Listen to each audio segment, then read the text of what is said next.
Now, The Hunt Palmer Show. Yes! I feel like I've been waiting for this my entire life. You're listening to The Hunt Palmer Show on 104.5 ESPN Baton Rouge. Jolly good fun. Jolly good. Locking down the middle of the day. America's favorite daytime fun show. Live from the Mercedes-Benz of Baton Rouge studio.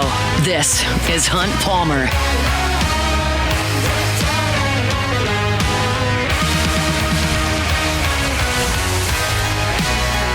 Number 2, Monday edition of the Hunt Palmer Show, presented by Gulf Coast Office Products. GCOPnet.com is where you can find them. All your printing, scanning, copying needs, Gulf Coast Office Products.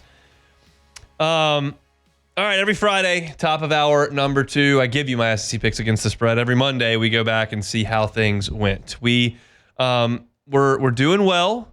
We had positioned ourselves in the home stretch to finish off a nice season. Under last year, we were one game over 500 for the entirety of the year. And we were trending very, very positively with just 3 weeks to go. Until, I will say it was up and down. After week 6 was kind of the line of demarcation, because you started strong. We had the week 5 was 1-4, and then the Costanza picks 5-1. And then you go 5, and then after that 5-1, 4-2, 5-1 again, 3-2, and then we're just back and forth. Week 10, 1-5. Week 11, 4-1. We were 4-1 last week, so you're 5 games over 500. Yep. And let's just start to do some grading here. We had Texas minus 12 against Arkansas. Well, that's not good. We had ULM plus 25.5 against Auburn. We had Mercer catching 41.5 against Alabama. We had South Carolina laying 13.5, rolling over Missouri. We had the Vols plus 9.5. They were winning most of the game. Surely they covered. We had A&M minus 39.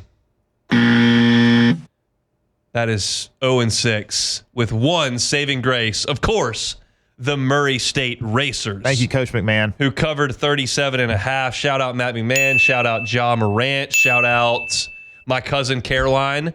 That's all the Murray State people I know. Shout out KJ Williams. Yeah. Shout out Trey Hannibal. Big time shout out. All those folks. That's the only one we got home there. 1-6 drops us back to 47-47 overall against the spread. Shocking that over 2 seasons, I am 1 game total over 500. The juice, man. That is unbelievable. It's incredible. So let's talk about what we saw on the field. I think the first game we've got to talk about is Tennessee and Georgia. The Dogs against a Tennessee defense that had not allowed anyone to score 20 points all year. They put up 31 with kind of a consistent offensive onslaught. 17 in the second quarter, 7 more in the third, 7 more in the fourth. Carson Beck throws for 347 yards, does not turn the ball over. It wasn't a clinic running the ball for Georgia. They had 106 yards on 31 carries, but that's plenty good enough to 2 scores. Just really, really solid offensive football from Georgia. I thought Tennessee was game. I thought they played tough. They went up 10-0. And you felt like, okay, this is a team that's ready to punch back. Because remember, they've gotten smoked by Georgia. Like, Georgia has taken this Josh Heupel offense and absolutely buried it in years past. And so for them to come out and bam, go up 10-0 and then get to the half, 17-17, you felt like they were in position to compete. And they did compete, but Georgia was just the better team. And I feel like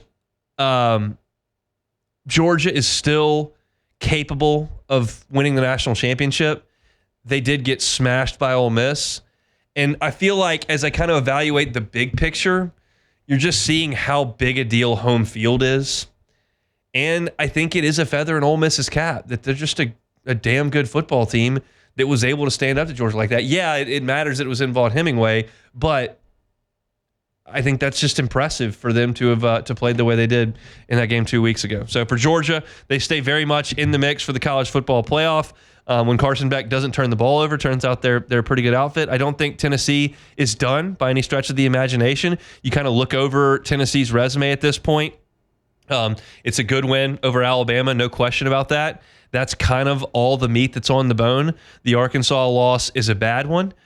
But the Georgia loss is not really a bad one. So if they can handle their business against UTEP and Vanderbilt, it feels like they're going to be right there in the mix. We had this doomsday scenario. Well, I shouldn't say doomsday. That sounds like everybody thinks it's bad. This chaos scenario where everybody's 10-2. And we see that that's probably not going to happen because LSU's fallen by the wayside. You look over and let's see what happens with Texas and Texas A&M. Certainly, that's a game that if A&M loses, they would fall out. Alabama still got to go to work against Oklahoma and then the Iron Bowl. You figure they will.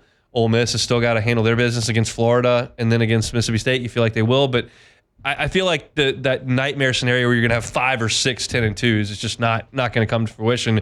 Just a question of what 10-2s are there and do they all get in? I think that's an interesting kind of thought. Do you think the Vols are a threat to make a run in the college football playoff? Man, I've said it the last few weeks. I thought they were the best team in the SEC, and now it's still so hard to say who. There's no definitive best team in the SEC from my view. Because look again, Texas. I'll spoil it. Ole Miss will be one for me again on Wednesday. Yeah, they'll be one for me. But Texas wasn't very impressive against Arkansas. That game was sleepy. It was. There just was not a lot of juice. I thought the uniforms looked great. Yeah. But I don't. There just was not a lot of juice. Texas never really dialed it up on offense. Quinn Ewers threw for 176 yards, and then Arkansas. I mean, they couldn't run it and they couldn't really move it. Texas defense kind of imposed its will. It just wasn't all that interesting. I never felt like Arkansas was gonna make a push. Yeah. I just didn't. Yeah. It just felt like Texas was big brother keeping little brother at arm's length really for the entirety of that game. I just did not ever think Arkansas was gonna punch up. But it was just still so close. I mean, Arkansas made it a 3-point game with 12 minutes left in the fourth quarter, so it was still close, but it just it never felt like they really had a chance. They were just kept running into a brick wall running the ball. They ran it 34 times for 82 yards. Now some of that they had Texas had 6 sacks, so there was some lost yardage there. But I mean, the juice in that game, if you're looking for the juice in that game, was Texas defense looked really good. Yeah, they did. LSU's Arkansas. defense did the same thing to Arkansas. Yeah, they held Arkansas to 10 points too. Yeah, it is what it is. Other game of note in the Southeastern Conference was, of course, South Carolina and Missouri. I am pretty shocked Missouri scored 30 points in this game. I did not consider that at all. It helps for them to have Brady Cook back, obviously, but it's not like he lit it up. He threw 21 for 31 for 237, a touchdown and a pick. I just figured that South Carolina's defense would overwhelm Missouri, and that's why I didn't have any problem laying the points. Turns out Missouri did cover quietly, very quietly. Lenora Sellers is playing about as well as any quarterback in the conference. You probably watched him against Texas A&M evade everybody, show his athleticism, and make highlight reel plays. Saturday, it wasn't even about that. Saturday, he just was efficient in the passing game. He threw for 353 yards and 5 touchdowns. Like, that's not like finding a play here or there to make or extending a drive on a third down. That's a guy that is winning from the pocket a lot. And I thought that was really, really impressive. Not that Missouri's defense is great, but I thought that was really, really impressive. And you look at South Carolina's entire body of work, and Shane Beamer is going to be really, really proud of this because they have got on their resume a loss to LSU by 3 in a game that without one penalty, they easily could have won. And Lenora Sellers getting hurt. And he got hurt. They could have won that game. I give LSU credit for winning that game down 17-0, but they could have won that game. They were right in it against Alabama. Right in it. Had a 2-point conversion in the air and an open receiver to tie that game. And they lose by 2 in Tuscaloosa. And then you got smoked by Ole Miss, who might be the best team in the league. So you've taken care of business against all the teams you're supposed to take care of business against. You beat Kentucky by 25 points. You beat Oklahoma by 26 points. You beat Texas A&M by 24 points. You beat Vanderbilt by 21 points.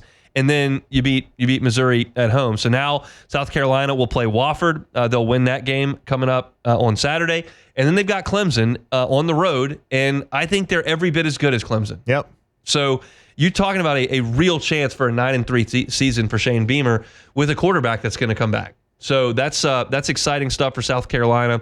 They didn't help me out with the cover there, but I think what's probably the most impressive thing about that win is Sellers playing the way that he did, and then their entire body of work is just really, really strong. And let's see. I'm going to guess, because I have the answer and I'll be able to look it up in a matter of 4 seconds. I'm going to guess I had South Carolina in the initial power rankings, 16 teams. I bet I had them 13th. Yep, you did. That's exactly where I had them. Exactly right. Yep. So I would not have had any confidence that South Carolina was going to be. Now, of course, that's not as bad as having Vanderbilt 16th, but that's tough. To each it's. We'll go through those when in 2 weeks when the season's over. Yeah. But I'm perusing them right now. There's some misfires. There's some misfires here for sure. But really not that bad though. I mean, you had the top 5 pretty nailed. Yeah. Not in the right order perfectly, but pretty close. Yeah, we'll see. We'll go over those we still got a few games when left. all the die is cast. We got some teams stepping out of conference now to play, and there's some that aren't going to be super interesting. But we'll go through and look at everything. But my SEC picks against the spread now 47-47 on the year with 2 weeks left to go. I was 1 game over 500 last year. Shocking to hover right around 500 that close for 2 full years. But we'll see if we can finish strong over the last 2 weeks. Take a time out. We'll come back with more Denton Day in 15 minutes. The Hunt Palmer Show. The Hunt Palmer Show. Boudreaux's Electrical Services. Give yourself the peace of mind to know that power's not going to go out on you. You realize there's a hurricane down there right now in the middle of November? It's a long season here in South Louisiana, but take one thing off your list. You get that Generac home standby generator installed at your home or your business, you don't have to worry about the power going out. We've all sat in hot, dark homes. It stinks. Whether you're riding out a storm or whether you evacuate and you come back, you want to have that power on. And Boudreaux's Electrical can give you that with their Generac home standby generator. Give them a call at 985-397-1562 or 225-300-9389 and start that process today. They'll figure out what your square footage is. They'll figure out what you need powered at your home, and they'll get that Generac home standby generator installed at your home so that you have the peace of mind of knowing not going to worry about a generator, not going to worry about the power going out because you've got that home standby generator at your place. It's Boudreaux's Electrical. You can check them out online, boudreauxelectrical.com, boudreauxelectrical.com. This is the Hunt Palmer Show, brought to you by Gulf Coast Office Products.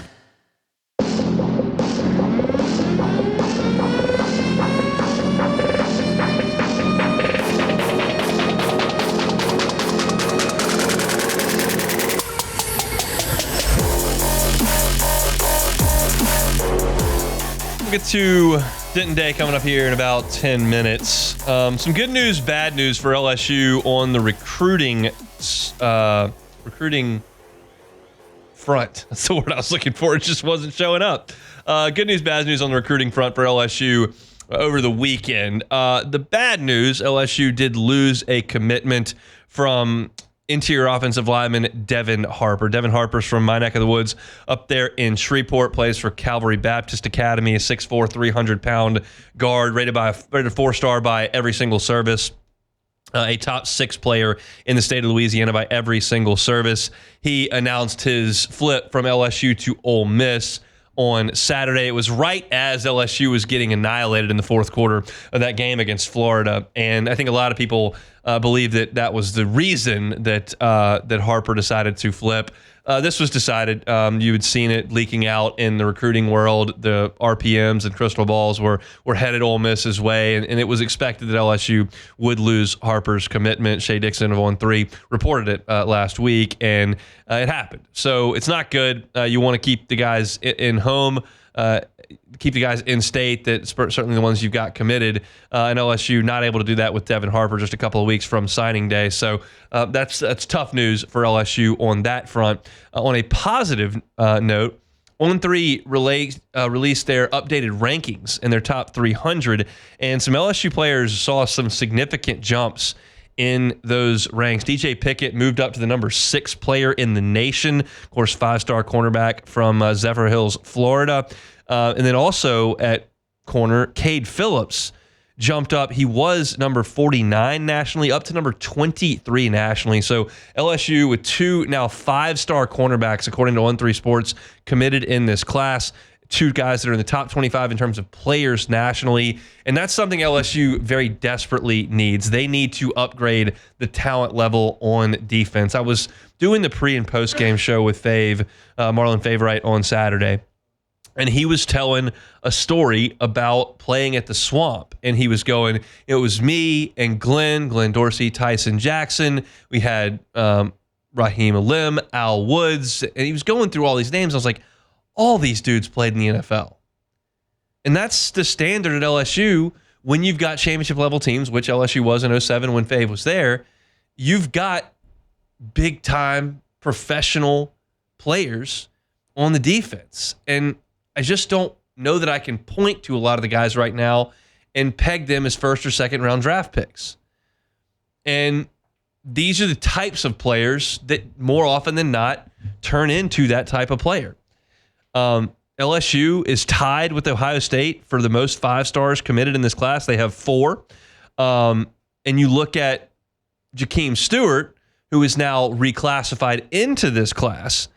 And Stewart is a 5-star player that you have a real chance to land. He's from right here in Louisiana. He has changed high schools now, going from St. Aug to Carr. But you feel like you've got a real shot to land Stewart, and that would be the 5th 5-star potentially in this class. And I don't know another way to improve your football program other than recruit the best players. And it doesn't always work out. You saw 2 years ago that class, Lance Hurd, 4 or 5-star prospect. He's now playing left tackle for Tennessee. A couple of the other guys toward the top of that class have not become stars in their second year on campus. It's not a guarantee, but it's the best way I know to get things going in the right direction. And so this class that has Bryce Underwood, that has Harlem Berry, that has DJ Pickett, that has Cade Phillips, that could add Jakeem Stewart, that's how you've got to right this ship. And LSU's just got to keep it together for the last 2 weeks here. And you heard, if you're listening to Brian Kelly's press conference earlier today, I think it was Michael Cauble said, hey, or maybe it was Gilbo, one of the two, do you maybe make more phone calls, between now and signing day with the 3 consecutive losses than you would? And Kelly kind of looked, he was like, nah, I would like to think that we would make the proper amount of phone calls, whether we were on a 3-game winning streak or a 3-game losing streak. But certainly you understand the importance of getting that class to the finish line. And it's tough. In this era, you've got suitors from everywhere that are motivated to come in with that late bag of cash, and that's now above the table. Used to be a little below the table. Now it's right out in the open. So you got to continue to foster those relationships and make sure that those guys are invested in your program and in coming and being part of the solution. I have no reason to believe that's not the case. DJ Pickett did, I believe, visit Georgia this weekend, but Shea Dixon reported over at On3 that it was more of a friend visit with a teammate, and they left, and there doesn't appear to be a big threat there with the Georgia Bulldogs. But you gotta get that ink to dry here eventually, and you're trying to inch towards signing day, and you're getting closer. But obviously, you lost one on Saturday, and it doesn't sound like those defections are done. Sounds like the LSU is going to have a little bit of trouble trying to hold on to Mike Tyler, the tight end from South Carolina. The Gamecocks are very much in the mix there. So we'll see what this looks like in 2 weeks' time. But right now, you're looking at a class that On3 ranks 3rd in the country, that ranks 2nd in the Southeastern Conference, that is as star-studded as anybody's in college football. And that's where a lot of LSU fans' attention is now going to divert to, being that you've already got 4 losses. Vanderbilt's not exactly going to get everybody all amped up this week. I get Vanderbilt's got a good football team, but it's still not Auburn or Alabama coming to town. So a lot of LSU fans are now looking at that class as a beacon of hope. And LSU's got to do everything they possibly can to get it done. And that's what you're looking at here. Devin Harper commits to Ole Miss from LSU, but a couple Tigers, big movers up in the On3 new 300 that was released today. You can check that out at the Bengal Tiger part of the On3 network. Tomorrow, LSU and Charleston Southern and hoops. We'll talk about that a little bit on the show tomorrow. Start to focus our attention on Vanderbilt on tomorrow's show. We still have a couple more orders of business to take care of today. One of those is Play Take It or Leave It, which we'll do in about 15, 20 minutes. And the second is to talk to our guy, Denton Day from SiriusXM's College Football Overtime. He's with us every single Monday. We'll talk the national landscape of college football. Is Colorado a threat to make some real noise? We'll talk to Denton about all that coming up next. The Hunt Palmer Show. Bank LaBerge Baton Rouge, your game day headquarters this season. They've got the biggest screens around, and now you can bet and dine at ESPN Bet in person. Man, it is an awesome spot to watch games. Great food, great drink specials. The seating is fantastic. You got tables for groups. You've also got individual chairs. You want to get comfortable right in front of the big screen. Also got the betting window right there. You can place your bets and some blackjack all right there inside ESPN Bet. So go check them out to watch the next football game on your schedule. Plus, you can sign up today for the Cover 5 SEC contest. Still got a couple of weeks to go where you can compete against me and dozens of our listeners to try to win weekly prizes. If you're not a member, get that Penn Play app today. LaBerge Baton Rouge is your live sports headquarters. Must be 21 years or older. Gambling problem? Call 1-800-589-9966 for help. You're listening to The Hunt Palmer Show, brought to you by Gulf Coast Office Products.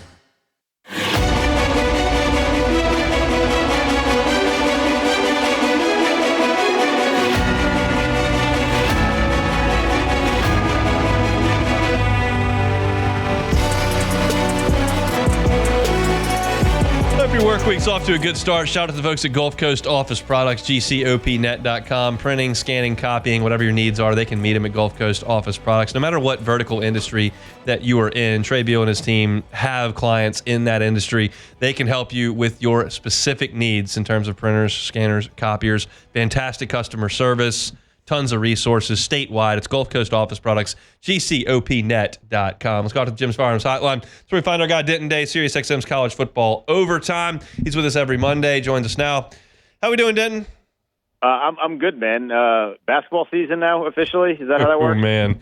Yeah, I mean, people are looking to fall baseball at this point around here. It's just the nature of the beast. So you got two more home games, two more Saturday nights in Tiger Stadium that I will enjoy, but it's off the wheels here with 3 losses in a row, especially the way that it looked for much of the game on Saturday night. Were you surprised by the outcome of that one in the Swamp? Yeah, I was surprised. Maybe not so much that they lost, but it felt like at the end of the game there was just not a lot of life there. That surprised me.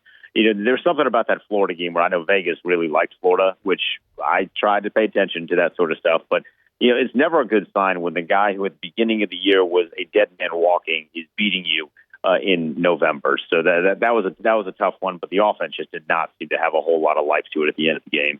Do you feel differently about Brian Kelly's tenure in Baton Rouge today than you did when we spoke last week?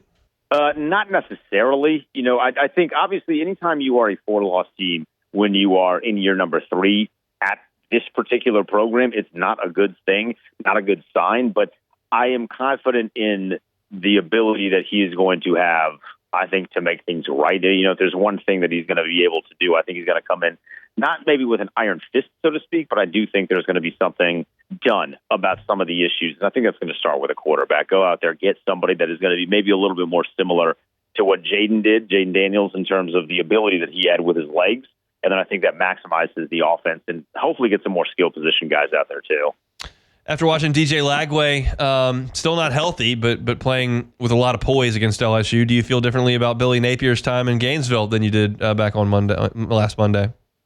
Back last Monday, no. But at the beginning of the season, yes. Okay. I think Billy Napier's actually done a pretty decent job given the plate that he had to deal with, specifically that schedule, right? I mean, we looked at that thing when that was announced, and we're just like, he's not seeing the end of this thing. But I think he's handled this really well, and as crazy as it is, I mean, they've played a bunch of good teams really tough. They just haven't been able to put them away. It's unfortunate at your guys' behalf that the one time they do put a good team away is LSU, but you kind of got the feeling that eventually they were going to win one of those things. So I think Billy Napier deserves a lot of credit for the way this year has gone for Florida. Certainly not the easiest of years, but I do think the program is moving in the right direction. Let's stay in the SEC. Kind of a theme that is outside of LSU and Alabama, quite honestly, that the home team has won a lot of these big games in Southeastern Conference play, and that held true with Georgia beating Tennessee by 14 points in Athens. Big picture takeaway from that one? Big picture is that Georgia has somewhat of an identity again. I thought that second half was really impressive. Borderline dominant. I mean, I looked at that, and I did think Nico White played pretty well in the first half, but it's also impossible to deny the fact that one of their touchdown drives was helped severely by a really bad penalty on Georgia. That pass interference that helped Tennessee move down the field drastically. So I think what we saw from Georgia was kind of sticking back to the basics. I mean, Carson Beck threw 40 times, but it didn't feel like they were putting all of the pressure and all of the weight of the win on him. That's how you have to do it. Know that you're going to play good defense and then have Carson Beck deliver when he needs to, but not ask him to deliver every time he drops back, which kind of felt like they did against Ole Miss. So I think it was a much better game plan approach for Georgia, and I think if they can kind of stick to that in a year where there's really no top dog, I guess pun kind of intended there, but there's no top dog across all of college football, you're going to be in a lot of these games as long as you kind of stick to your identity. I look at these 10-2 teams in the SEC. Well, the teams that look like they're trending toward 10-2. I look at Alabama. I look at Georgia. I look at Tennessee. I look at Ole Miss. I look at Texas A&M if they can beat Texas, which would then make Texas 10-2. How do you feel about all those potential 10-2s and what the playoff committee will do looking at that?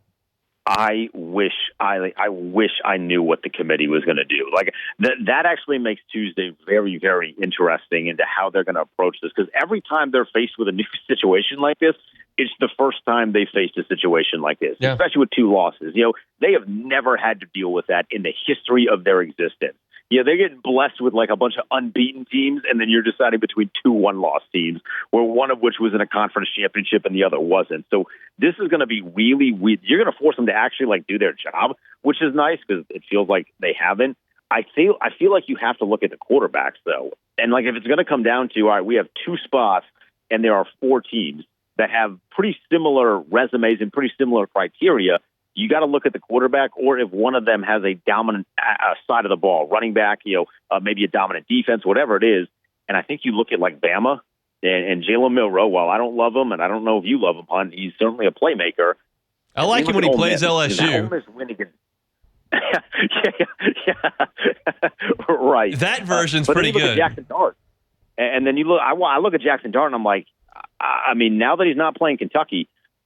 There's some stuff there. I think Lane Kiffin, now that he's kind of stopped the theatrics a little bit, that program is kind of scary right now. Yeah, there's no doubt about it. It's going to be, if the chalk holds here and if A&M can beat Texas, you're looking at potentially 6 10-2s. That's going to be. And the best case scenario for all those teams is to not be in a championship. Exactly. Like if I'm Ole Miss, I don't want Texas A&M to win because I don't want to play in the championship. Because then you're running the risk of taking that third loss. And while, Heather Dinich said you can get in with 3 losses, I think there's an avenue to get in with 3 losses, especially because BYU lost this week. You still don't want that third loss. So a lot of these teams are kind of like sitting there like, all right, as long as we don't get into the championship, we might be able to get ourselves into the playoffs, and be all right. Yeah, I'm going to need to see a 3-loss team get in to believe it. Until I see that, I'm going to choose to believe that that's not going to happen. Speaking of the Big 12, you mentioned BYU losing. Kansas goes there and wins. I kind of called that one on Friday. I thought Kansas had a good chance to go in there and win the game, so I don't think BYU is very good. Your thoughts on that one? I think, Hunt, Kansas has the opportunity to be go on the biggest spoiler runs in college football that I think we've ever seen. They beat Iowa State one week, they beat BYU the next week, and next on their schedule is Colorado. That would be like the most demon time kind of team.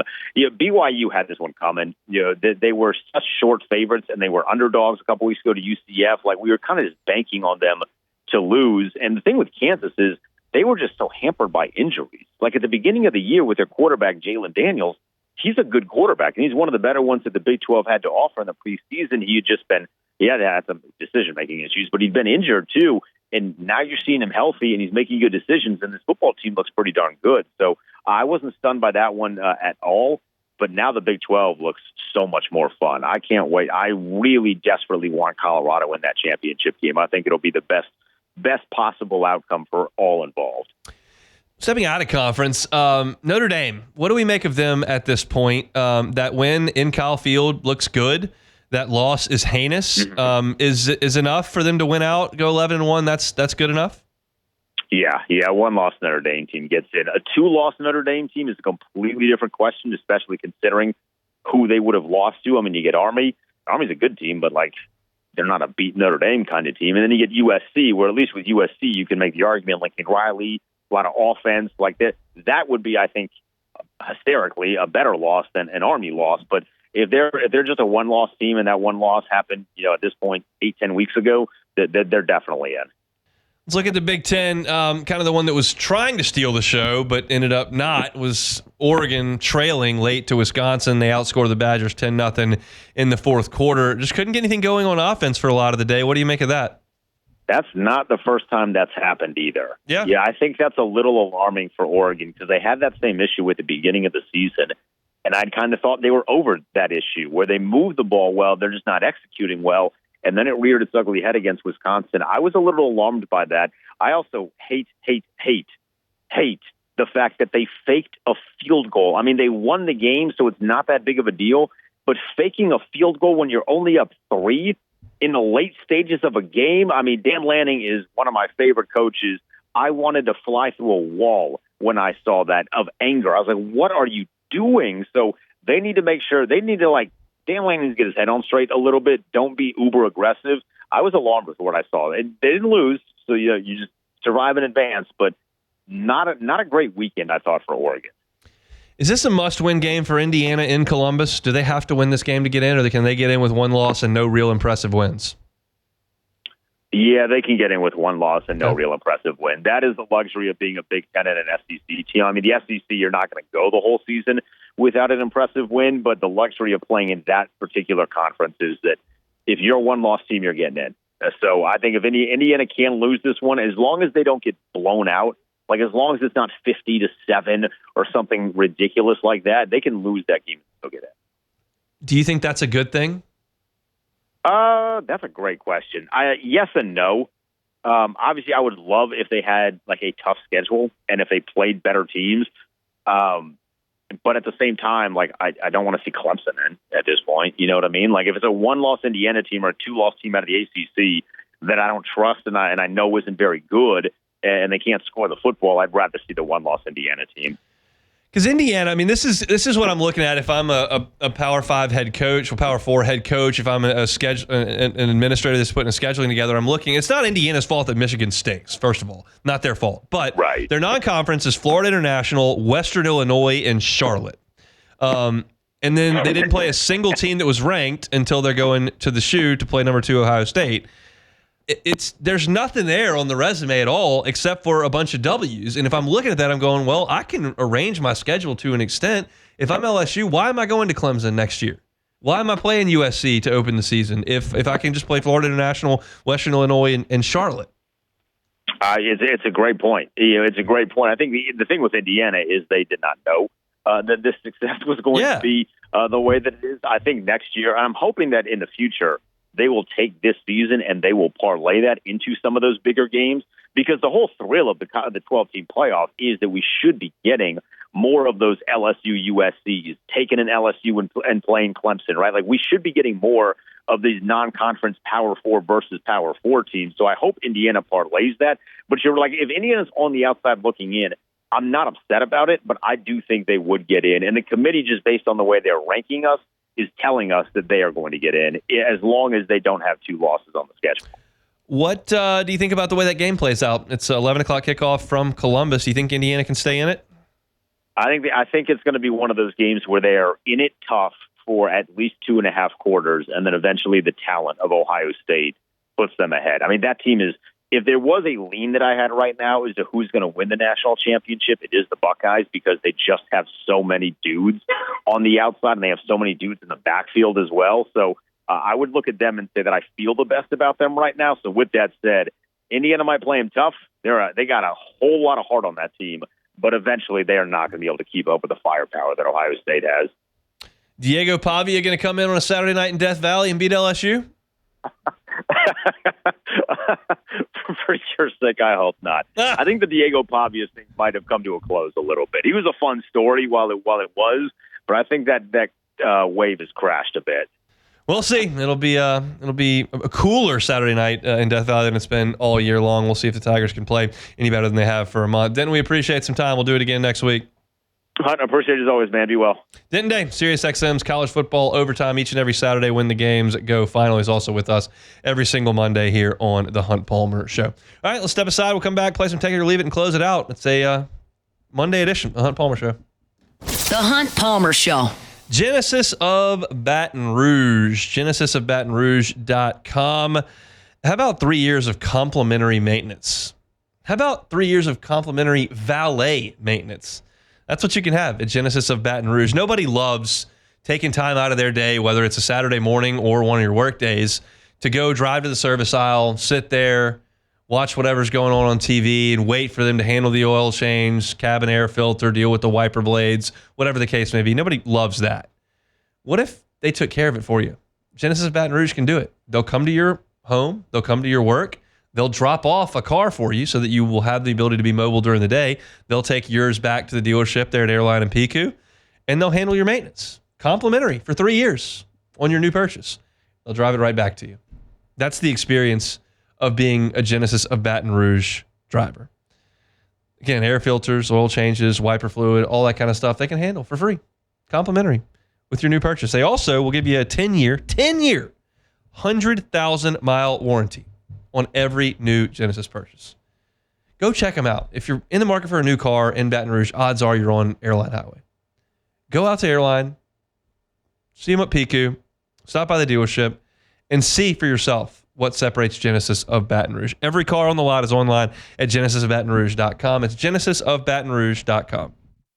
This is the Hunt Palmer Show, brought to you by Gulf Coast Office Products.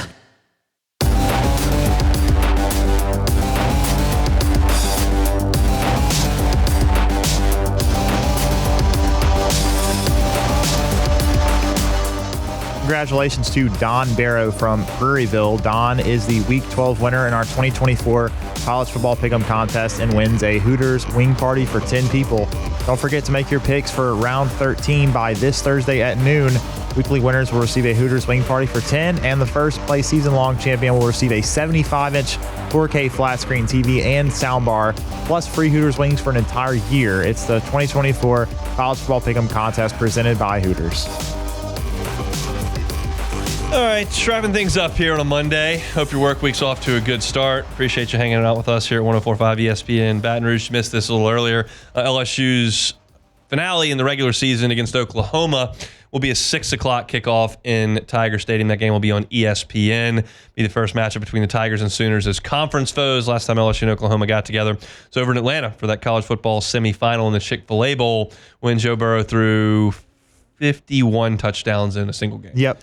It was about, I think it might have been 52, actually. It was a lot. Justin Jefferson caught a lot of them. And then he was counting in the end zone. It was not a very competitive day for the feels Sooners. like a long time ago now, doesn't it? It does feel like a long time ago. Feels like a long, long time ago. But hey, Jamar Chase and Justin Jefferson are still catching a bunch of touchdowns. Joe's still throwing them. Jalen Hurts still playing very well. Lincoln Riley not doing as well, different place. But that'll be a 6 o'clock kickoff in Tiger Stadium the Saturday after Thanksgiving. How you feeling about the attendance for the next few weeks here? Not going to be super awesome. Yeah. Not going to be super awesome. The weather should be good. I'm excited for that. A little bit cooler. I don't mind putting on a jacket, do pregame. That's just fine with me. You got plenty of quarter zips in the closet. I got team issued gear for the pregame show, baby. That's. We'll bust that out. But yeah, it's not going to be great. Hunting season, 4 losses, holidays. There's just a lot of not great around LSU football for the last few days. I think it's awesome that you've got more teams interested and invested that might be national championship contenders down the stretch or have a chance to get into the playoff. But once that ship sails, especially in a place that expects it, like in Baton Rouge, it's not going to be a full house. I would guess, what does it seat? 103. I would say actual attendance of 88. Something like that I was thinking too. Probably about around 80 something like that, yeah. I'll be there in the press box. I'll eat a hot dog, maybe a cookie. A hot dog. They usually have better. They usually have some better After options than halftime, that. it's just hot dogs. Okay. And I'm late arriving. Oh, 'cause I yeah, do you can't pregame get there and stuff. before, yeah, No, that they sucks. have some food usually, but usually grab a hot dog. Coke Zero fountain right there. Do they have mayonnaise for you though? They do. Okay, that's very kind of them because you're the only person that does that. I guarantee it. No, that's not true. It's got to be somebody else. No, you're the only one. It's so delicious. In the press box, you're the only one. Gotta be. It can't be. No. Gotta be somebody else up there. All right, let's play Take It or Leave It. All right, first one here. The current betting line for top 5 matchup between Ohio State and Indiana. You talked to Denton Day about a little bit, but the Buckeyes are favored by 12 points. Take the Hoosiers and the points. Take it or leave it. I would take it. I think I would take 12. I think Indiana is good. I think they're explosive on offense. They're at a talent disadvantage, and I think they'll lose. But 12's a lot. I think they'll lose by 8 or 10. All right, next one here. The Lions beat the hapless Jaguars, who had Mac Jones playing quarterback, 52-6 yesterday. That gives them their third 40-plus point win on the season. They beat earlier in the season. They beat the Titans 52. Well, not 40, 35 plus. Titans 52-14, and the Cowboys 47-9. The Lions are running the score up. Take it or leave it. I'll leave it. I think they're just good. I saw Dan Campbell's post-game locker room speech where he was giving out like game balls and stuff. I mean, some of the numbers he was spouting off, like they outgained him like 660 to 140 or something. I mean, it was 645 to 170. It was just an annihilation. The total yards, ridiculous. Goff threw for a ton. I mean, you don't see NFL games that get like that very often. And the Lions are damn good. They got Goff playing at a Pro Bowl type level and an All-Pro type level, quite frankly. And they're a wagon in the NFC, no doubt. I'm just gonna say while us Saints fans are toiling away in the cellar of the NFC, I feel very happy for Lions fans. They were the joke of the NFL for so many years, and they've got a good team now. So good for them. And this is like completely unrelated to anything, but I've got so much Chicago in my social media feed because of the Cubs. They are down so bad right now over the Bears. Not like good. They thought this team with Caleb Williams and Keenan Allen and DJ Moore and like Cole Kmet, like they've always had a good defense. Like this was going to be the team that turned it around. They stink, and they've lost 11 in a row to the Packers. Eberflus has never beaten the Packers. The Packers coach has never lost to the Bears. They had a chance to kick a field goal that is pretty routine by NFL standards. It gets blocked at the end of the game. Like they're really hurt in the Windy City. Yeah, not great. Not great for the Bears there. Next one here. Talked about it a little bit earlier as well, but assembling a big boy bed. Take it or leave it. I'm going to take it. I got it done. Me and the wife got the big boy bed assembles. I wouldn't say we got it done. Okay. I'd say we got it done. Okay. Just making sure. It's such a horrible feeling to open that box and see the amount of parts and assembly pieces in front of you. Like, just a terrible feeling. And I know there are a lot of people that like love that challenge or at least feel very accomplished when it's over. I don't even get that feeling from it. I'm like, God, that was awful when it's done. Like everything's got stickers on it. There's Allen wrenches everywhere. There's nuts and bolts, and you got to make sure you got the right ones and which direction does it go, which way is up. It was just terrible. It's not terrible enjoyable. Use it's not enjoyable. Of 2 hours last night. Disassembling the crib was okay. Getting the big boy bed put together, not a lot of fun. He did really like it. So that's good. And he didn't wake up in the middle of the night and run out of it. He stayed in his bed until we came out this morning. So shout out Myers, man. Big time performance. Big time players make big plays in big games. That was a big game. He showed big up. Performance. All right, last one here. Josh Allen, the Bills, took care of the Chiefs last night. A pretty good game, handing the Chiefs the first loss, of course. The Bills are the best team in the AFC. Take it or leave it. I'll leave it. I think if that game's in Arrowhead, it might go differently, but I'm not convinced that they're not. Like, I think that they absolutely could be. I'm just conditioned at this point to just default to the Chiefs and Mahomes. I think playing in Arrowhead's really, really tough. The Bills had to get that game to really give themselves a chance to get home field advantage, which would be massive for them.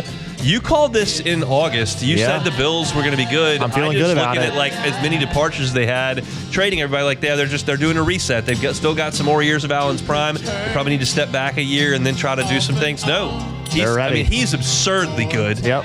And they're good. This is what I was thinking about, and we barely have enough time, but I'll do this. I'm never going to be a guy that just really wants to watch the Broncos play the Seahawks. Like, that doesn't rivet me on a random Sunday. I could watch the Chiefs and Bills play all day. So that good. is really good stuff. Really good stuff. Those quarterbacks rock. The coaches are they're just good. I can do that. And I watched it yesterday. A lot of it was while I was putting bed together. That's it for us. Matt's going to drive you home on AFR. See you tomorrow, same time, same place, on a Tuesday edition of the Hunt Palmer Show. The Hunt Palmer Show. Highland Insurance Group, HighlandIG.com. Jonathan Carbo and his team, fantastic to work with. What's your relationship like with your insurance broker? If it's just a phone call 3 weeks before renewal and just an e-sign that gets sent over and then you figure out where the premium's supposed to be sent, it can be different than that. Your insurance broker should be part of your team, someone you can trust, like your attorney, like your CPA.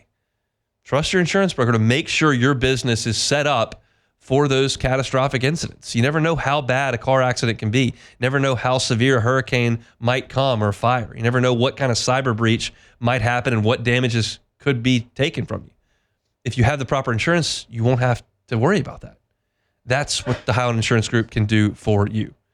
They can do property and casualty. They can do your group and employee benefits as well. Make that phone call to them or check them out online. It's the Highland Insurance Group. They're online at HighlandIG.com, HighlandIG.com.